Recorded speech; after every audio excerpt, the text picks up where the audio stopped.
Hello and welcome to this episode of Peak Life. Today, we're talking all about permitting with Department of Development and Permits. Sandra Witherow is here with us to talk all about it. Thank you so much for joining us, Sandra. Thank you for having me.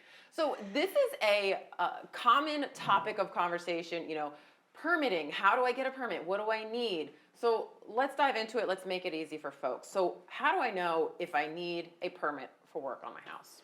So we have several resources available to our citizens and or customers in general, one of which is on our website. As soon as you go to the Development and Permits website, the top left corner, there's a Do I Need a Permit button.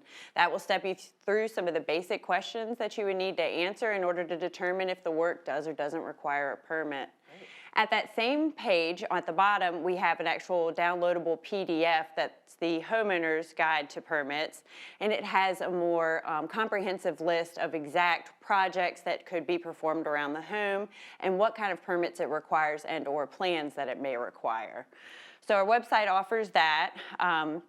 We also have the resources of you can call into our office at any time, Monday through Friday, 9 to 5. 8 to 5, excuse me, and you can call in and our folks can help you kind of navigate the questions that you need to answer as far as if work requires a permit or does not. And I took a look at that resource. It really is the Homeowner's Guide. It is quite comprehensive, and I think folks might be surprised about some of the things that perhaps they do actually need to get a permit for. So what are some of those common things and then maybe some of the stuff that folks might be surprised about? Okay, yeah. So some of the common ones are adding or replacing a deck or porch, adding or replacing a fence. And again, I'll say that again as far as replacing a fence. It's not just if you're doing, if you're replacing a fence, it actually requires a permit. So not just putting up a couple new boards? Yes, putting up a couple new boards. Wow. Technically, you do need a permit for that. Okay. So, and then there's putting in in-ground pools, which of course requires a permit. Those are some of the more common known ones, or building a shed. Okay. So some of the lesser known ones that I think people can overlook are if you're installing a garbage disposal. Now note this is installing, not replacing the garbage disposal. Okay. And if you are installing an above ground pool, this also requires obtaining a permit. And then lastly is one of my favorites is if you're installing attic pull down stairs in your home, that too requires a permit. And a lot of this is for safety reasons, right? Correct. I mean, the garbage disposal, there's a lot of electricity and other things that, you're hooking into the sewer system. Yep, and if you're messing with any of the structural integrity of the home, our building inspectors and or in general want to make sure that the integrity isn't compromised. That makes sense. You got to stop me from putting big old holes in my house. Absolutely. Accidentally damaging something. Could be a problem down the line. Yeah. So what are some of the types of permits? Because there's actually a lot of different types. Absolutely. So we've got our building, zoning, mechanical, gas, plumbing, and electrical permits, which kind of cover all the things that you would do around your home and or any buildings you would want to, accessory structures you'd want to build, anything of that nature. All right, so lots of different types of permits. How do I actually apply for one? What's that process? So we've got a bunch of ways to apply for the permit. So like I'd mentioned before with the website, you can go on our website and use Ebuild to apply for, pay, and obtain a permit for your work. Yeah, it's very nifty. There's also, of course, our office, which you can call from 8 to 5, Monday through Friday, at 382-6018. Okay. We also have the develop-permits at City of Chesapeake email, cityofchesapeake.net email that you can use to just email in any questions. We get a lot that way that people just kind of want to ask some initial questions before they come in. Yeah. So that's a good resource as well. And for after hours, we have a drop box in the front of City Hall. So if you were so inclined to drop off your plans for permits, we do take them in that way as well. That's nice. And the Ebuild system really is very cool. I mean, it's all inclusive. You just kind of go in there and it tells you what you need for each permit, right? It kind of walks you through it a little bit. Yes, it definitely walks you through the process for obtaining a permit, but there's only some that really that works well for, and in some cases it may be more beneficial for contractors that kind of know the language and or the information that needs to be submitted. But again, you can be in Ebuild as the citizen and call our office and say, hey, help me navigate this. I'm stuck on this question, or I'm not sure how to answer this. We can do it with you together so that you can navigate it easily. Great. Yeah. Great. Now, you mentioned contractors. If I get a contractor to do work at my house, am I supposed to pull the permits, or will they? Great question. So if you are having a contractor come to your house and do work for you, we advise, and the Department of Professional and Occupational Regulations advise, that they should obtain the permit. Okay. This makes them accountable for the work that they're doing, and puts them in charge of putting the correct information on the permits or providing any plans that are needed or licensing to obtain it. So we recommend that they obtain any permits if they're doing work at your home. That makes me feel better because they're the professionals. Let them deal with that part of it, right? I 100% agree. Now, I think a big concern that people have when they think, oh, I got to go through the permitting process is that I want this done now. How long does the whole permitting process take?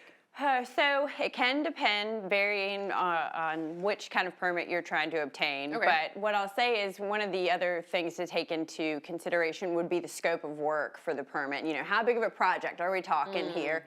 And then when it comes to actually filling out the permit, you need to have the correct information in the ways in which we're going to ask it, which sometimes, again, can be a little challenging, but if wrong information is provided and then we're reviewing it and we have to go back to issue it, that can hem up the process a little. So we try to make it as citizen friendly as possible, of course, but it can depend. But for some of our permit types, such as electrical, mechanical, plumbing, and gas, they do have a 24-hour turnaround. And this 24-hour turnaround can be just as simple as Ebuild, going on to our website using Ebuild to, again, issue or pay for or submit and pay for and auto issue all through that. So that's part of the ability that Ebuild has, but also for those those permits in particular, how easily they can be issued. Okay. There are also zoning permits, which they encompass structures that are under 256 square feet. So like a shed or a fence can fall under that. And those are usually issued within 1 to 2 days. Wow. And then lastly, building permits. So building permits have plan reviews. So you have to submit a plan for the building, right? This is how it's going to look in relation to my home. I'm acknowledging the setbacks. There has to be a plan that calls out all of these things for us to review. Okay. There's 7 days to review that process before a permit can be issued. Now, I will say that is assuming that there are no revisions. If we send it back and we say, you called out, this wasn't called out appropriately, or there needs to be revisions, once it's resubmitted, it can take 3 to 4 days until we can issue it again, or until we can hopefully just issue the permit. Yeah, okay. And so it sounds like, you got to kind of have all your ducks in a row first, provide your staff with everything that they need. Yeah. And if all of that kind of runs smoothly, I'm actually surprised to hear that. That is not as long as I thought this would take. So that's great. Do people from your staff have to actually come out to the job sites and check on things like afterwards? Is that also, is there a sequence of the permitting process, like beginning and end? Sure. Once we've issued a permit, once it's finalized, we'll go out for a final inspection to make sure that it has met the required setbacks and or the gas or plumbing is connected in such a way that it meets our code and standards. So yeah, our inspectors will go out. It's the homeowner's responsibility to call once they've finished with the permit and request that final inspection. But beyond that, you have time to get the work done. It isn't like a sort of high pace. Our guys are trying to come out there and hurry up and get it done. You have time to call us and get out there, and we'll come out there and schedule around your schedule in particular. I know some folks, they want to have, a certain block of time, and we try to really facilitate, we'll be out there between the hours of, so that homeowners don't have to take too much time off of work or. I mean, it is a big city too, so you don't have endless amount of staff. So right. I'm sure there's some flexibility on both ends. So, we were talking about the more complex projects. Some permits need some pretty intricate plans. How Yeah. do I know if my permit's going to need a plan? Yeah, good question. So any permits, the building construction permits in particular, are going to need plans because they are usually any new structure or adding to an existing. So you think of any new structure. So if you're building, and again, I will say the caveat here is that it's under or over 256 square feet. Okay. If anything that you're building new structure-wise, like a shed, deck, gazebo, pergola, those will all require a plan. So again, so that we can just view it within the bounds of the property and the building itself. And then if you're adding square footage to an existing structure, we also need a plan to be submitted. So if you're adding a porch to the front of the house or a roof over an existing deck in the back, those all require a plan to be submitted with a permit so that we can review what you've got going on. So again, I mean, this really is to protect you as the homeowner, to protect your neighbors. You know, I want my neighbors to make sure that they do it right so that they're not building some tower in the backyard without permits or something. Certainly. So lots of considerations. Sandra, anything else that we missed on the topic of permits? I think we covered everything that comes to mind. I would just always urge our citizens to feel free to contact staff. They are friendly and knowledgeable about all the wild questions that can be permitting, and there's nothing that we haven't come across. You know, feel free to reach out and feel free to download the homeowner's guide that's on the website so that you can just look through some of the initial questions yourself. I know some people just like to get kind of a base layer of knowledge before they start talking to city officials, but we're more than happy to help. Absolutely. I found that to be very helpful. So. Yeah. Sandra with Development and Permits, thank you so much for being here. Thank you. Send folks to the website so that they can learn more. Ask them to just give you a call. Great. Thank you. That does it for this episode of Peak Life. Thank you so much for watching. We'll see you next time.